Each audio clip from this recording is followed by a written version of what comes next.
It's late November and we're backpacking at elevation in New Mexico's Gila Wilderness. We've spent hundreds of nights backpacking outside at all sorts of temperatures. So here's everything we brought on this trip to stay as warm as we can while also keeping our packs as light as possible. Even though the days are getting into the 50s and 60s and sunny, the nights are getting down into the 20s, so it has been cold. We brought our 10-degree Fahrenheit sleeping bags, which have been very, very warm.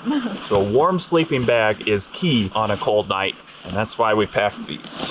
The next thing we brought, which you have on any trip, is food. We actually bring more food when it's cold out because your body uses more energy to heat itself. So extra calories are needed. We have a lot of food in here. And we've been eating a lot. We sure have. We pack our food in these bear-proof bags, which are great because you can tie them right around a tree at body height and they grip the tree really well. And even if a bear comes and tries to bite on the bag, it can't get through this bag or that bag. So you don't have to hang it high in the sky. It's really convenient. We've seen a lot of bear scat on this trip, but no bears so far. Not yet, but hopefully we will.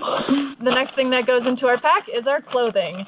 This is a water-resistant bag that we use as a pillow overnight with all of our layers in it. We are currently wearing our base layers. We always bring a dry base layer that we don't hike in to sleep in overnight. It's really important to change out of your clothing from the day and into a dry base layer overnight. Just helps immensely with staying warm.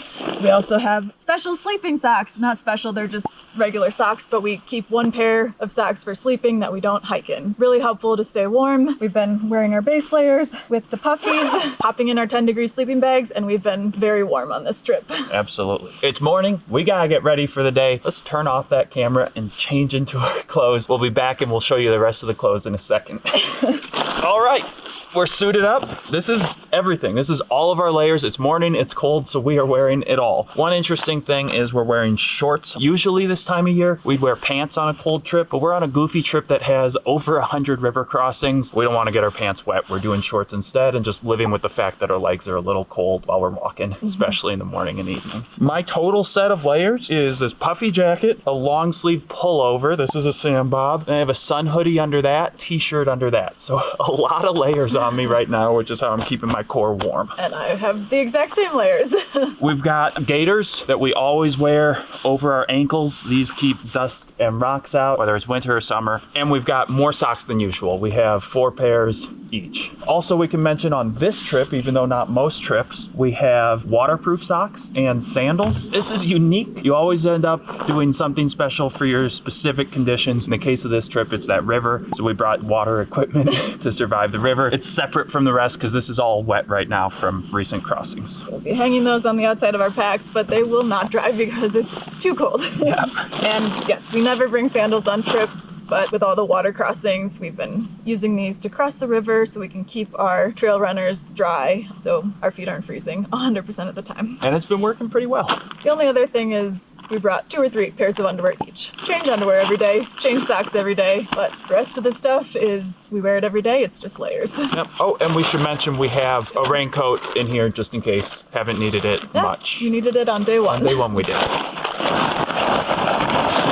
Here's our tiny kitchen. We've got a pot, fuel, lighter, and stove all packaged up in there. This works great. We've used more or less this tiny kitchen for thousands and thousands of miles. These are our electronics. We've got some power banks. Power banks, cables, headlamps. We have a GPS device just in case of emergency. We can use this to call for help. Haven't needed to yet. We can also send text messages with it. We've done a few of those. Nice to have. 1 spork each on this trip. That is unheard of for us, but we decided to splurge, carry an extra spork. Random little stuff that doesn't really do with keeping us warm, but here's our bathroom, a shovel, and some hand sanitizer. Water bottles. For any trip, we take a look at how long the longest stretch between crossings will be and bring enough water capacity to get us through that stretch. So on this trip, part of it, we've been walking through a river, no shortage of water. We'd survive with 1 water bottle each. But there have been other parts where we're walking through a desert and need a lot of bottles because of that. And these are our water filters. They're hollow fiber filters. We have been sleeping with them in our sleeping bags overnight because if they freeze, crack, and break, that's the end of them. That's why mine is in a Ziploc bag because it leaks if I don't have it bagged up and I do not want water getting in my sleeping bag.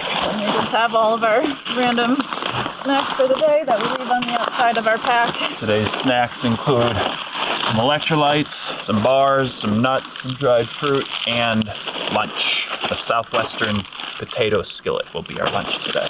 Belt pockets for easy access to maps and photos, sunscreen.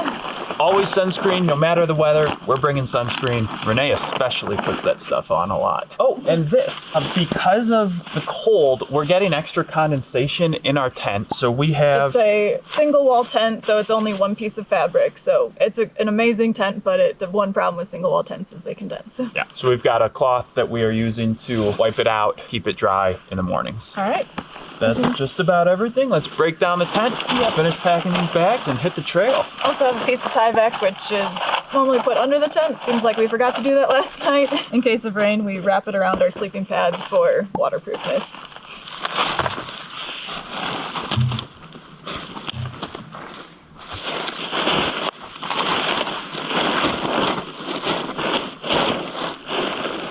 You have the tent bag? Yeah.